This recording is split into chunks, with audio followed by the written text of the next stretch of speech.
오늘 말씀의 제목은 모세, 그런 선지자는 다시 없습니다 라고 하는 제목으로 말씀을 나누도록 하겠습니다.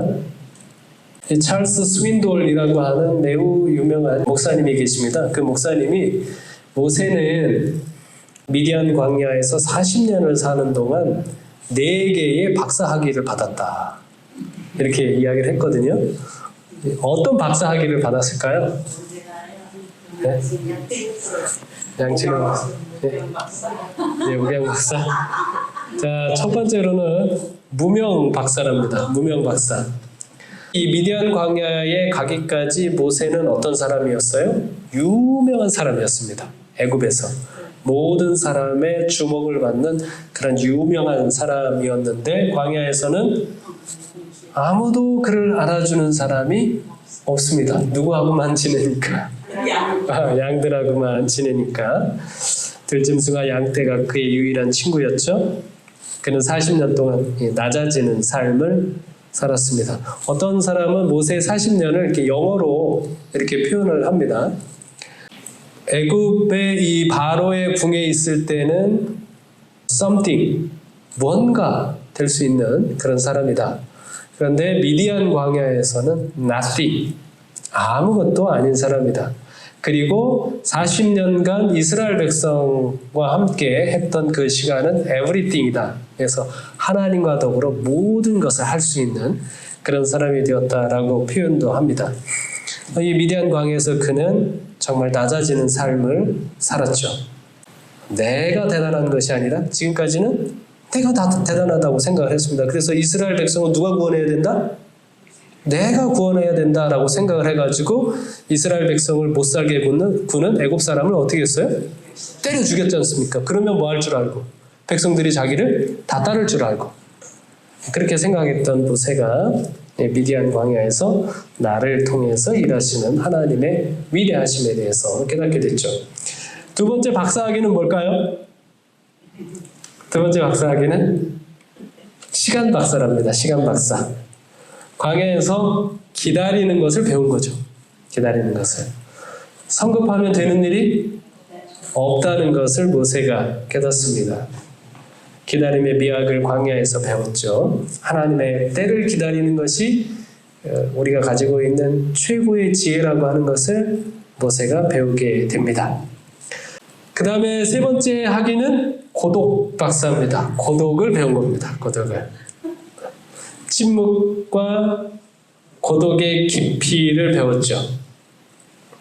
분주하게 사는 것이 아니라, 백성을 치리하는 권력자로서 분주하게 사는 것이 아니라 양들과 더불어 누구하고 얘기해요? 네, 양이 뭐 이야기를 알아듣습니까? 못 알아듣죠. 그래서 분주하지 않고 묵상하고 생각하고 하나님을 향하여 기도하는 그런 고독한 시간을 배운 것이죠. 광야라고 하는 것은 이 고독을 가르칠 수 있는 가장 최적의 장소입니다. 요즘 잘 부르는 노래 가운데 광야라고 하는 노래가 있어요. 가사의 내용 가운데 어떤 내용이 있는가 하면, 광야라고 하는 곳은 어떤 곳이냐? 하나님이 없이는 살 수 없는 곳이다. 광야에서는 아무것도 자기를 도와줄 이도 없고, 자기가 어떤 일들을 할 수 있는 일도 없고, 오직 하나님만이 자기를 도와줄 수 있는 유일한 분이라고 하는 그런 가사의 내용을 담고 있습니다. 네 번째 박사학위는 뭘 받았을까요? 불편 박사랍니다. 불편 박사. 광야가 편한 곳이에요? 아니요, 거칠어요. 그래서 영적으로나 육적으로 모세를 연단시켰습니다. 만약에 모세가 이 미디안 광야에서 불편이라고 하는 40년의 훈련을 받지 않았다면 이후 40년 동안 광야 어떻게 살아갔을까요? 모세도 똑같이 백성들하고 불평하면서 지내지 않았을까요? 네, 모세는 이미 40년간 미디안 광야에서 불편한 그런 시간들을 보냈죠. 그래서 다음 40년간 광야 생활을 하는 동안 백성들을 인도하면서 하나님과 동행하는 그런 시간을 살 수 있었던 것이죠. 이 모세에 관한 이 관점을 보면서 매우 큰 감동을 받습니다. 우리가 이 시간에 한번 모세에 대해서 생각해 보기를 원합니다. 오늘 본문은 34장 7절로 12절에 있는 말씀 함께 보겠습니다. 같이 읽을게요. 모세가 죽을 때 나이 120세였으나 그의 눈이 흐리지 아니하였고 기력이 쇠하지 아니하였더라. 이스라엘 자손이 모압 평지에서 모세를 위하여 애곡하는 기간이 끝나도록 모세를 위하여 30일을 애곡하니라. 모세가 눈의 아들 여호수아에게 안수하였으므로 그에게 지혜의 영이 충만하니 이스라엘 자손이 여호와께서 모세에게 명령하신 대로 여호수아의 말을 순종하였더라.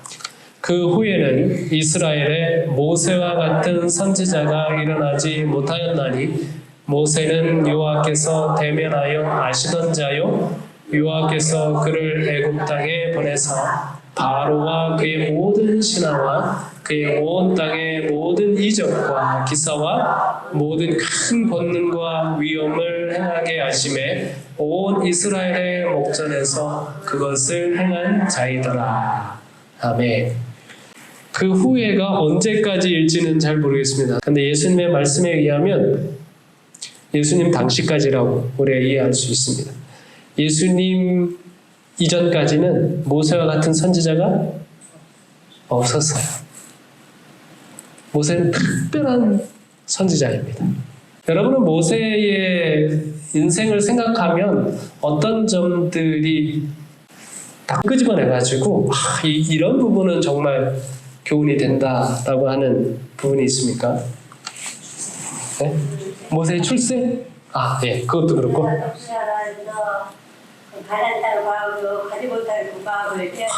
그 비스가산에 있는 모세의 장면, 그렇죠. 예. 안타깝죠. 또 어떤 장면이 있습니까?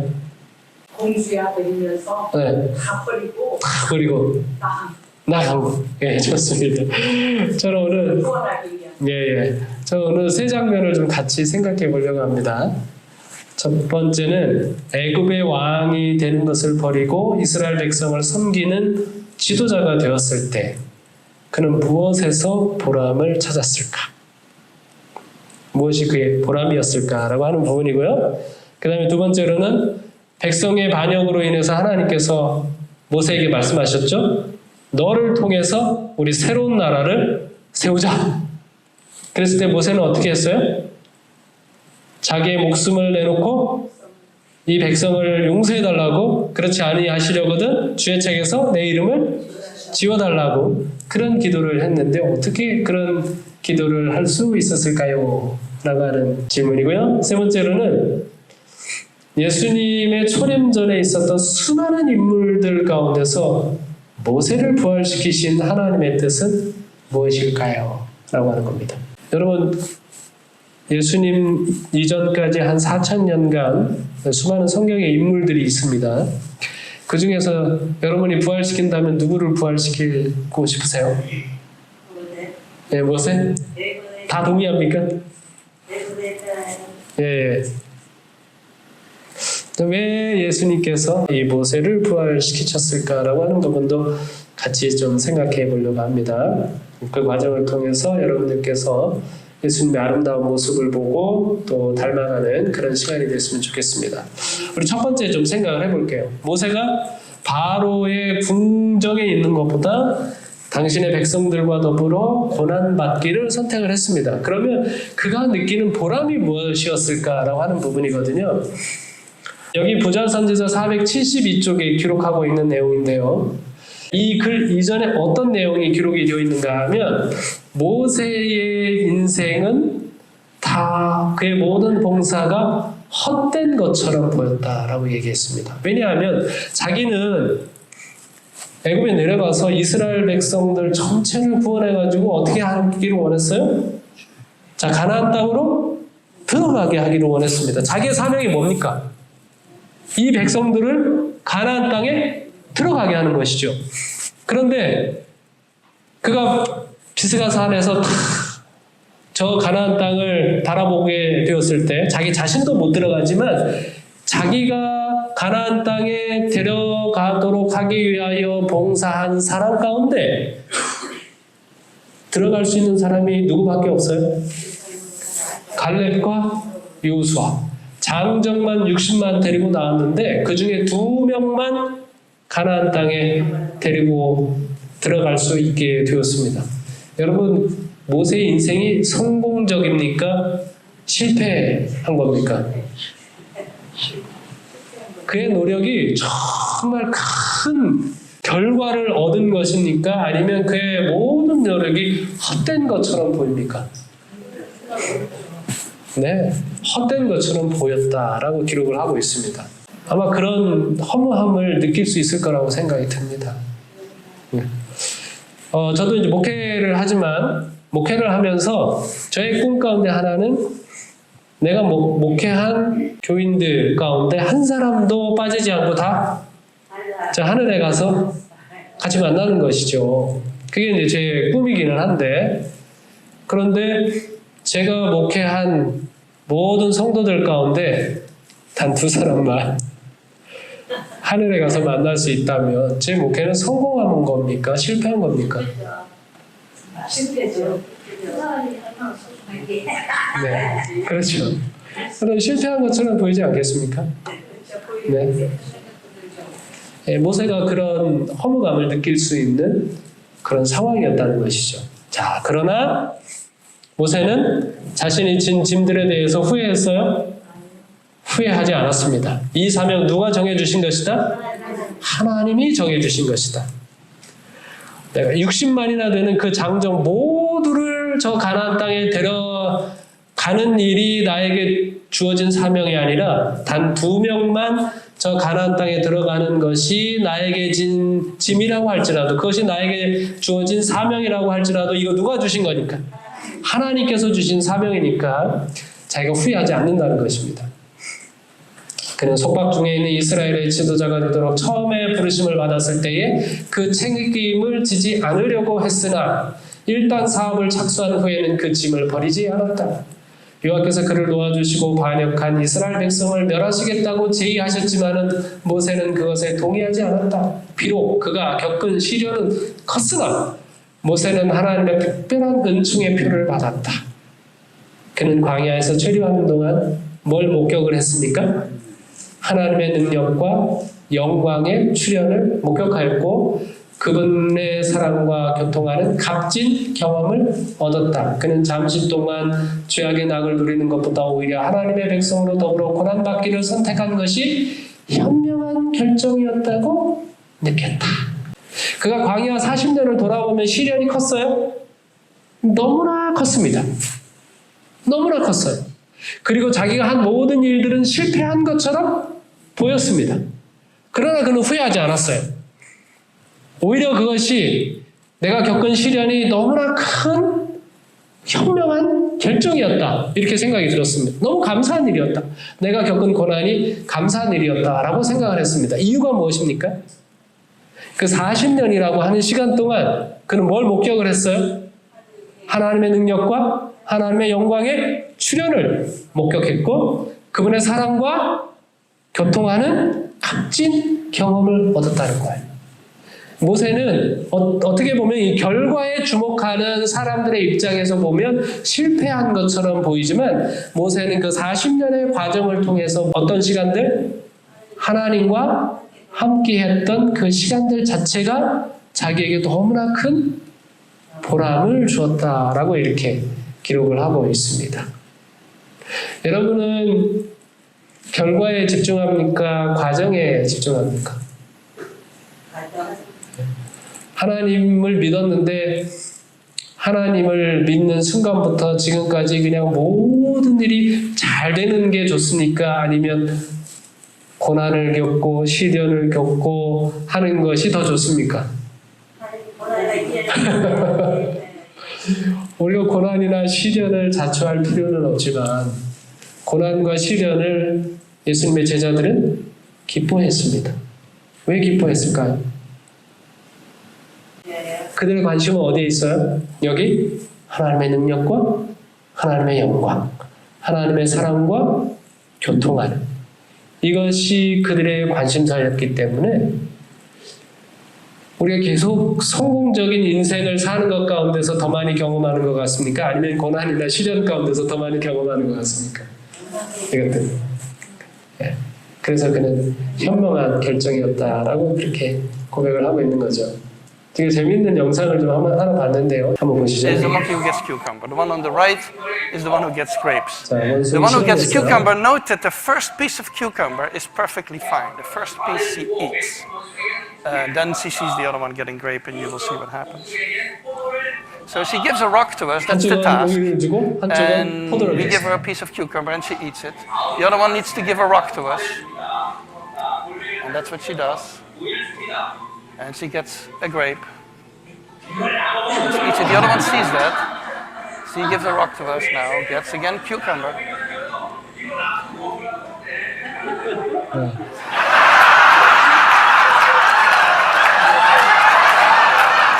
다시 이익시켰어요.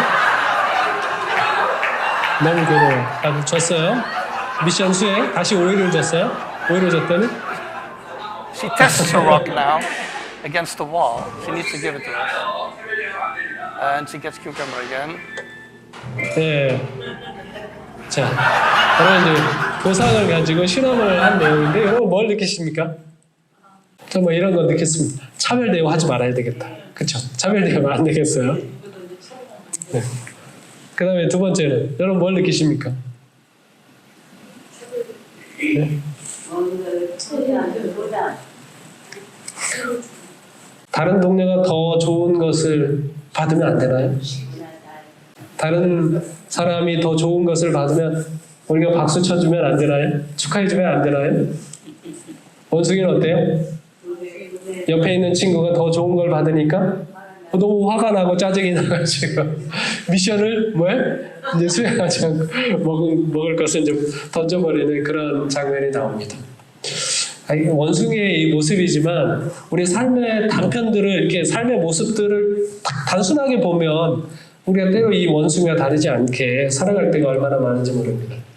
예수님의 비유 가운데 포도원 품꾼의 비유가 나옵니다. 마태복음 20장 1절로 16절에 보면 이른 아침 그리고 9시에 12시에 그 다음에 저녁 한 5시쯤에 나가서 일꾼을 구해오는 그런 이야기가 나오죠. 일꾼들이 일을 했습니다. 맨 마지막에 온 일꾼은 저녁 5시에 왔으니까 저녁 6시에 일이 마치니까요. 1시간밖에 일을 하지 않았습니다. 아침 새벽부터 온 사람들은 거의 12시간 가까이 일을 했습니다. 자, 그러면 이제 그 다음에 그 일이 마친 다음에 주인이 이제 하루 품삯을 줍니다. 누구부터 줍니까? 저는 그 비유를 읽을 때마다 주인이 좀 지혜롭지 못한 거 아닌가? 이런 생각이 들었습니다. 맨 일찍 온 사람부터 먼저 주고 보냈으면 그 다음 사달이 나지 않았을 텐데 맨 나중에 온 사람부터 하루 품삯을 줍니다. 얼마로 줬어요? 한 데나리온 하루 품삯 한 10만 원 정도 되는 품삯을 줬습니다. 그럼 정오에 온 사람은 얼마 정도 받아야 돼요? 반은 받아야 되는데. 그죠? 한 50만 원은 받아야 되죠. 그 정도는 더 일을 했으니까. 근데 이 사람도 그냥 10만 원 뭐 좀 받아들일 수 있었습니다. 자, 그런데 9시쯤 온 사람도 10만 원. 그러니까 어떻게 돼요? 그 다음에 최종적으로 새벽부터 온 사람, 하루 12시간 일을 한 사람도 10만 원을 주는 겁니다. 불평할 만합니까? 네, 할 만하죠. 그래서 불평을 합니다. 불평의 이유가 뭐죠? 성경 본문에 보면 잘 아시는 얘기니까. 첫 번째로는 우린 종일 수고했다. 우리는 하루 종일 수고했다. 다른 사람들보다 더 많이 수고했는데 우리에게는 왜 더 많이 주지 않느냐? 이렇게 불평을 했습니다. 그 다음에 또 이야기하고 있는 것은 뭐냐면 우리는 하루 종일 떼약볕 가운데서 일을 했다. 다른 사람들보다 더 많이 참으면서 일을 했다라고 하는 거죠. 여러분 지난주에 얼마나 뜨거웠습니까? 한 35도는 뭐 기본이잖아요. 35도, 37도까지 왔다 갔다 하면서 일을 했는데 그 하루 종일 일을 하면 얼마나 힘들었겠어요. 포도원에서 일을 한다는 거는 굉장히 더운 겁니다. 그리고 예전에 전 세계에서 10위권 안에 드는 이제 더운 지역을 하니까 그 중에 하나가 이제 이스라엘도 들어갑니다. 52도까지 올라. 52도. 엄청 뜨거워요. 그 뜨거운 태양빛을 견디면서 일을 했는데 왜 우리에게는 더 많은 것을 주지 않느냐라고 그렇게 이야기를 하죠. 그랬더니 그 주인이 하는 말은 내 것을 가지고 내 마음대로 주는데 네가 웬 말이냐. 내가 선한 것이 너희가 불평할 이유냐 하면서 가라고 하지 않습니까? 그리고 먼저 된 자가 나중 되고 나중 된 자가 먼저 될 것이다 라고 이렇게 이야기를 하고 있습니다. 우리는 심정적으로 이른 아침부터 이른 새벽부터 온 사람들에 대해서 동정이 가죠. 동정이 갑니다. 공감이 갑니다. 불평하는 이유가. 자, 그런데 그 비유가 그것을 이야기하려고 하는 것이 아니라 이 이른 아침부터 온 사람들의 불평이 굉장히 불합리하다고 이야기하고 있습니다. 예. 뭐 우리 세상의 법칙으로 따지면 불합리한 거는 아닙니다. 맞아요. 근데 우리의 영적인 측면에서 이들의 불평이 불합리한 이유가 뭘까요? 네? 이들에겐 감사할 이유가 없었을까요? 그들이 뭘 감사할 수 있었을까요? 여러 해 동안 돈 많이 벌었으니까 감사하지 않아요? 네네. 두 가지 정도로 정리할 수 있을 것 같습니다. 하나는 먼저 온 일꾼일수록 주인이 어떤 분인지 더 잘 알게 될 수 있는 특권이 있었습니다. 이 주인은 어떤 분이에요? 이 새벽부터 온 사람들은 그저 처음에는 오늘 하루 일할 거 약속했으니까 그 일당 받으면 되겠지 하고 일을 했는데요. 이 일꾼이 일을 하다 보니까 없어졌어. 그러더니 어디 가가지고 일꾼을 데려와요. 9시쯤에. 오전 9시쯤에. 그 다음에 또 뭐예요? 네, 정오 때도 가서 또 일꾼을 데려옵니다. 데려오는데 이 일꾼들이 일을 잘하는 일꾼입니까? 아니면 뭐 그저 그런 일꾼들입니까? 그저 그런 점점 그저 그런 일꾼들 이렇게 데려와요. 데려와서는 뭐 하라는 겁니까? 자기 포도원에서 일을 하라고 이렇게 이야기를 하고 있습니다. 자, 보니까 포도원 주인은 어떤 분인가 하면 자기의 포도원을 위해서 일꾼을 찾는 것이 아니라 그 일꾼을 위해서 일꾼을 찾고 있는 겁니다. 그 일꾼을 위한 분이라고 하는 사실은 그렇죠. 그 일꾼이 뭐가 필요해요?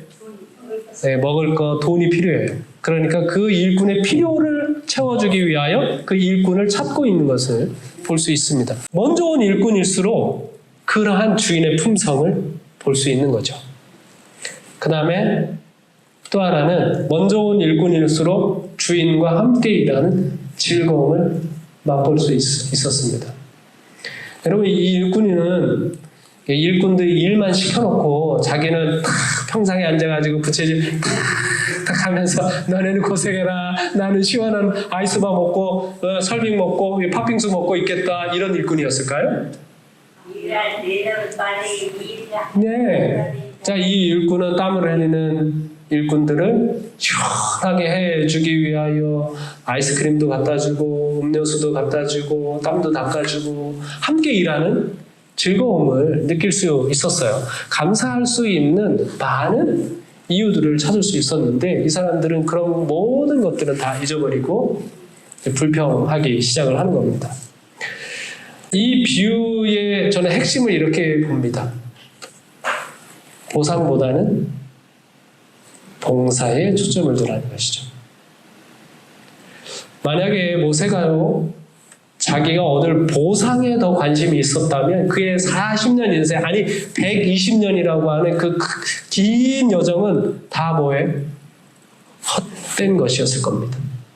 그런데 그는 하나님께서 그에게 지라고 하신 그 짐, 그것 그대로 받아들이고 그분과 함께 더불어 고난과 시련을 겪었던 모든 시간들이 뭐예요? 백성을 위해서 봉사했던 그것이 뭐예요? 너무나 현명한 결정이었다고 생각을 하고 있는 것이죠.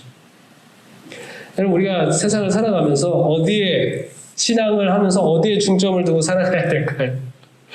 우리가 예수 믿으면 보상에 더 관심을 갖고 살아야 될까요? 아니면 봉사에 더 관심을 갖고 살아야 될까요? 네. 모세는 그러한 모습을 우리에게 보여주고 있습니다. 예수님이 이 땅에 사시면서 만약에 보상에 더 많은 관심을 갖고 살았다면 우리의 구원이 가능할까요? 아니요. 그분은 이 땅에서 아무것도 그분에게 주어지는 것이 없지만 그분의 기쁨은 무엇입니까? 한 영혼이라도 잃어버린 영혼을 찾는 그 기쁨이 그의 일생의 동기가 되었잖아요. 모세는 그런 예수님의 모습을 잘 보여주고 있습니다.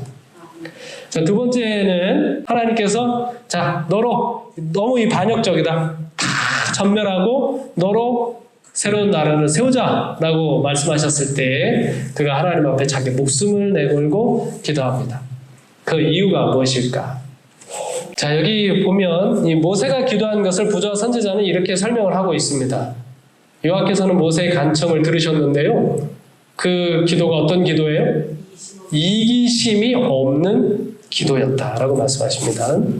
그리고 예수님께서 하나님께서 그렇게 말씀하신 이유는 이 종을 뭐하기 위함이었다? 시험하시기 위함이었다라고 말씀하십니다. 그러니까 하나님께서 이 백성들을 전멸시키겠다고 말씀하시는 것이 전멸시키는 것이 목적이 아니고 누구를 위한 거예요? 모세를 위한 거예요. 모세가 이 과정을 통해서 더 한 단계 업그레이드가 되기를 바라시는 그분의 뜻이 있었다는 것입니다. 자, 하나님께서는 그의 성실성과 범죄하고 감사할 줄 모르는 백성들에 대한 그의 사랑을 시험하셨다. 그의 성실성과 그의 사랑을 시험하셨다는 거예요. 그러나 모세는 이 시련을 고상하게 잘 견디어냈다. 이스라엘에 대한 그의 관심은 이기적인 동기에서 나오지 않았다. 그에게 있어서 하나님의 선민의 번영은 자기 개인의 명예나 큰 나라의 조상이 되는 특권보다도 더 귀중했다. 뭐가 더 귀중해요? 교회가 번영하는 게 귀중해요. 무엇보다? 내가 잘 되는 것보다. 내가 명예를 얻는 것보다.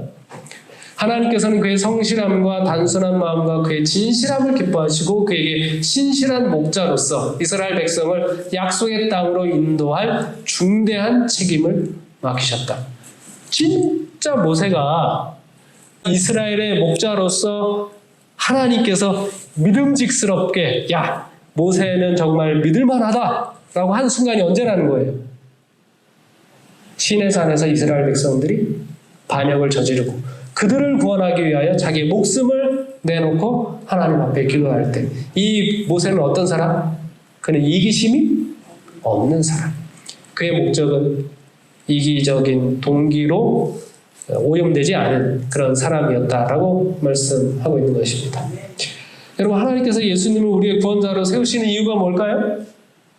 그것도 역시 예수님은 결코 이기적인 목적으로 우리를 구원하시는 분이 아니시죠. 예수님이 십자가에서 달린 장면 가운데 이 장면은 매우 인상적인 장면입니다. 마태복음 27장 40절 42절에 보면 이르되 성전을 헐고 사흘에 짓는 자여 내가 만일 하나님의 아들이여든 자기를 구원하고 십자가에서 내려오라 하며 그가 남은 구원하였을 때 자기는 구원할 수 없도다. 그가 이스라엘의 왕이로다. 지금 십자가에서 내려올지어다. 그리하면 우리가 믿겠노라. 이렇게 얘기했습니다. 자, 백성들이 제사장과 관원들이 뭐라고 얘기해요?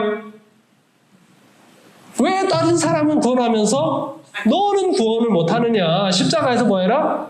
내려와라. 그러면 우리가 믿겠다. 이렇게 얘기합니다. 자기를 위해서도 뭔가 할 수 있는 사람이면 우리가 뭐 하겠다? 믿어주겠다. 라고 이렇게 이야기를 하고 있는 것이죠. 이 장면은 정말 살이 떨리는 장면입니다. 예수님이 정말 쟤네들이 믿는다 그러네. 내가 그러면 십자가에서 내려와야지. 이렇게 했더라면 여러분 우리를 위한 구원은 있을 수 있어요? 없어요? 없어지는 것이죠. 근데 예수님께서 뭐 하셨습니까? 끝내 십자가에서 내려오지 않으셨습니다. 제가 이 장면을 보면서 이런 생각, 제가 이제 성경에 이제 노트를 해놨는데 뭐라고 했는가 하면, 그분은 자기 자신과 인간을 동시에 구원하실 수 없으셨다. 전지전능하신 분이신데요. 전능하신 분이신데 자기 자신과 인간을 동시에 구원할 수 없으셨어요. 그 순간에 둘 중에 하나를 선택하셔야 했습니다. 네, 예수님께서 뭘 선택하셨어요? 우리의 구원을 선택하셨습니다. 자기는 뭐하고? 십자가에 내어주고, 자기는 십자가에서 그 치욕스럽고 곤혹스러운 그 죽음을 받아들이시고 우리에게는 영원한 생명을 주신 것이죠. 얼마나 놀라운 하나님의 은혜입니까?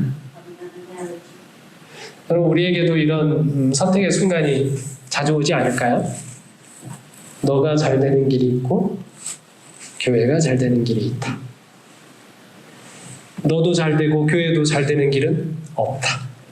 그러면 그 순간에 우리는 뭘 선택을 해야 되죠? 네?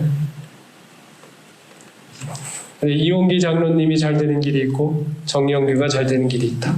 그런데 이용기 장로님과 정영규가 둘이 동시에 잘 되는 일은 없다. 그럼 그 순간에 저는 뭘 선택을 해야 되죠?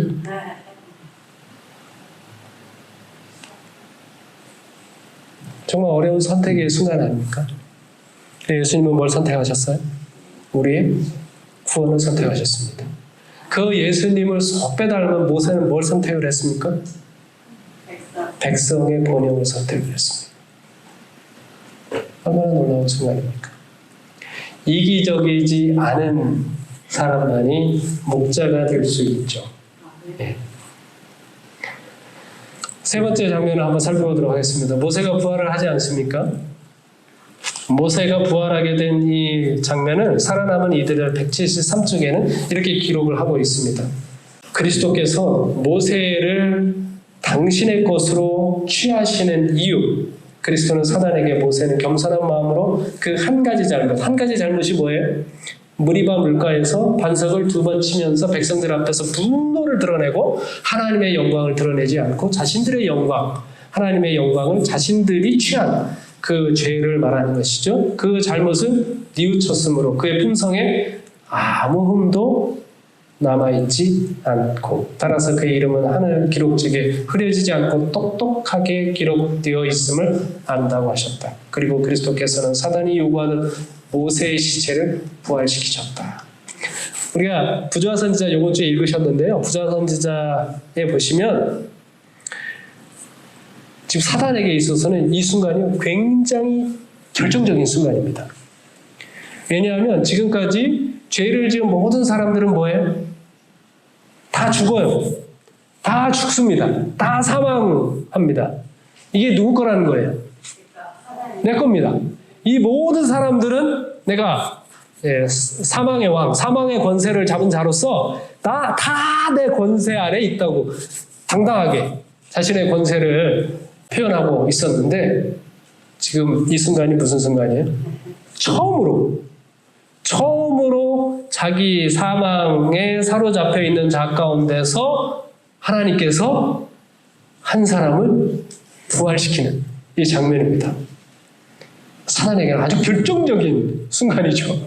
이게 내 건데 지금 하나님께서 지금 빼앗으러 오신 그 장면이라고 하는 것이죠. 이 장면 가운데 예수님께서 보시면 사단과 논쟁하지 않으셨습니다. 논쟁하지 않으시고 이 사람은 내 거다 라고 하시면서 사단아, 하나님께서 너를 책망하기를 원하노라 라고 하시고 모세를 부활시키셔서 데려가시는 장면이죠. 모세를 왜 하나님께서 부활시키셨을까요? 이 변화산에서 모세를 부활시킨 이유를 이렇게 설명을 하고 있습니다. 변화산에서 예수님께서 이 바로 직전부터 제자들에게 뭘 가르치기 시작했는가 하면, 내가 예루살렘에 올라가서 고난을 받고 죽임을 당한 후 3일 만에 부활할 것이다 라고 하는 그 가르침을 시작하셨습니다. 그 이전에는 예수님께서 십자가 고난에 대해서 제자들에게 가르친 적이 없어요. 자, 그런데 제자들의 반응은 뭡니까? 결코 원하지 않죠. 예. 베드로는 예수님 앞에 책망하듯이 예수님 앞에 항변을 합니다. 결코 그런 일이 있을 수 없다고 이렇게 이야기하죠.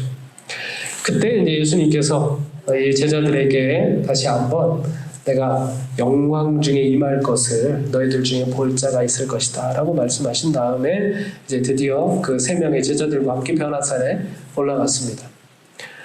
예. 예수님의 마음이 얼마나 답답하실까요? 물론 예수님께서 이 땅에 십자가에 달려 죽으시기 위하여 오셨지만은 제자들 가운데 당신과 함께하는 사람들 가운데 어느 누구도 예수님의 마음을 이해해 주는 사람이 있습니까? 없습니까? 아무도 없습니다. 예수님이 십자가로 가시는 동안 함께 그 곁에서 걸어가 줄 수 있는 사람이 있어요? 없어요? 아무도 없습니다. 그때 이 변화산에 올라가셨을 때 하나님께서 이 예수님의 마음을 위로해 주시기 위해서 2사람을 보냅니다. 2사람. 천사를 보내지 아니하시고 누구를 보내주셔요? 예, 모세와 엘리야를 보내죠. 모세와 엘리야를 왜 보내셨는가 이렇게 설명을 하고 있습니다. 고통과 슬픔을 당한 사람들, 그러므로 지상생애에서 시련을 당하시는 구주를 동정할 수 있는 사람들이었다. 모세와 엘리야는 구주를 뭐 할 수 있는 사람? 동정할 수 있는 사람들이었다라고 이렇게 이야기하고 있습니다. 엘리야는 어떻게 했고? 엘리야는 3년 반 동안 비가 내리지 않는 그 기간 동안 이스라엘 모든 사람의 표적이 됐어요. 원수처럼.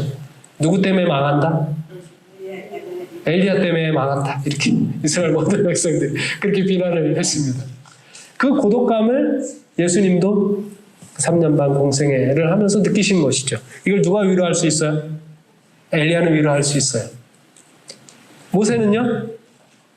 모세는 백성들을 위하여 아버지처럼 자기 목숨을 바치면서 그들을 인도해 오셨는데 백성들이 끊임없이 모세를 향하여 원망하고 불평을 했습니다. 그런 백성들을 위해서 어떻게 기도하는 사람?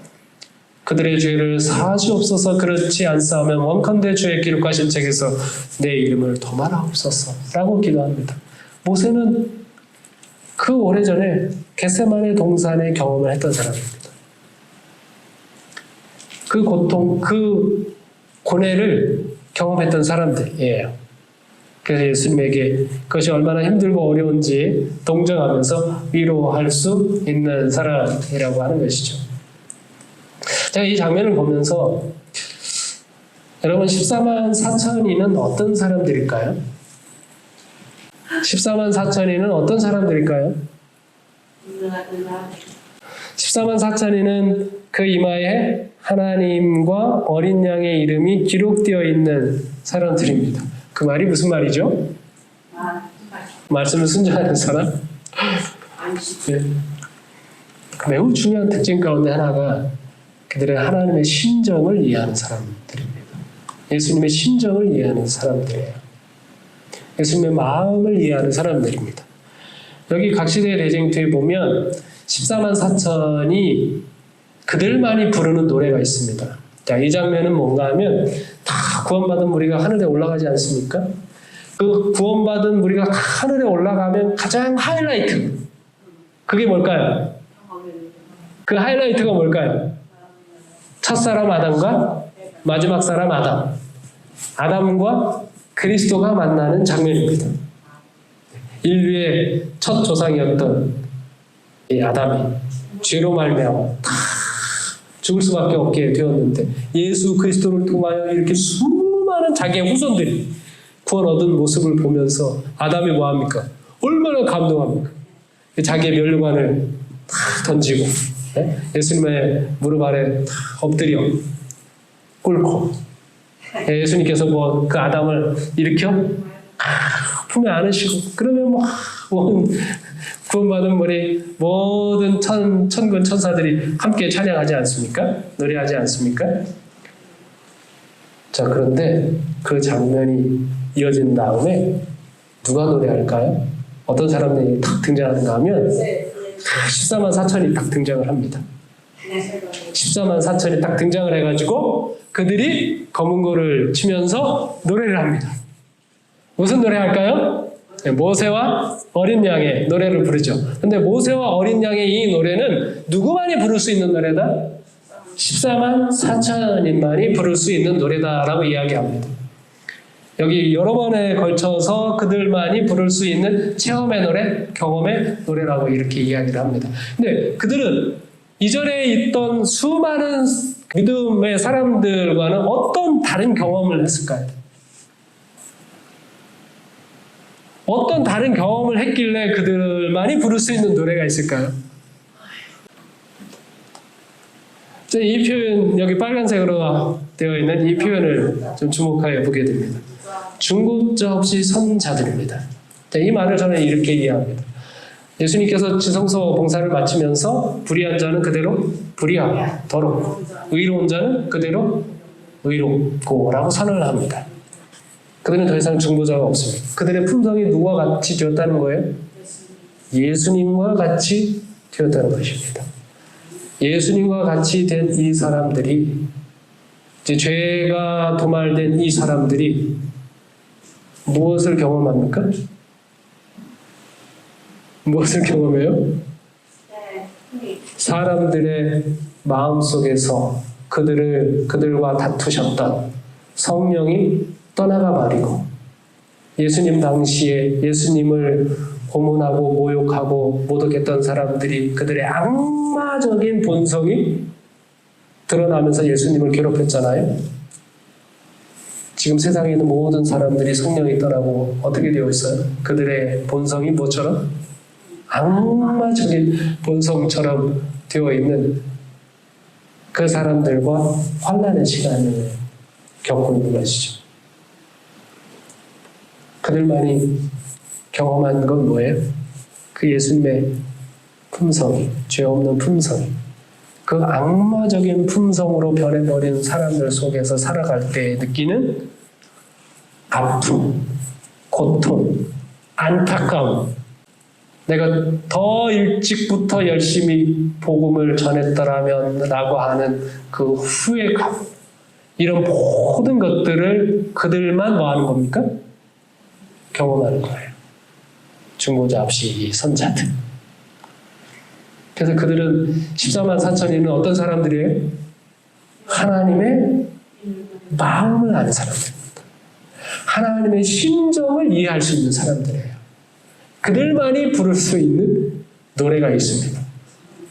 다시 말씀드리면 우리가 살아서 구원을 얻는 우리의 속할 가능성이 가장 높은 시대를 살아가는, 우리 특별 부활을 할 테니까 살아서 구원을 얻는 것이죠. 그래서 우리는 어떤데 우리의 마음을 더 써야 되는 것인가 하면, 우리 이 세상을 살아가면서 가장 중요한 것은 우리가 하나님의 마음을 닮아가는 겁니다.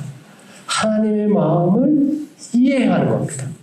하나님을, 예수님을 동정하고 위로할 수 있는 그런 마음으로 살아가야 되는 사람들입니다. 그러니까 우리가 사실은 이 땅을 살아가면서 너무 속상해하고 다투고 싸우고 하는 일은 너무 유치한 일이거든요. 그렇죠? 우리가 그렇게 살아가는 거는.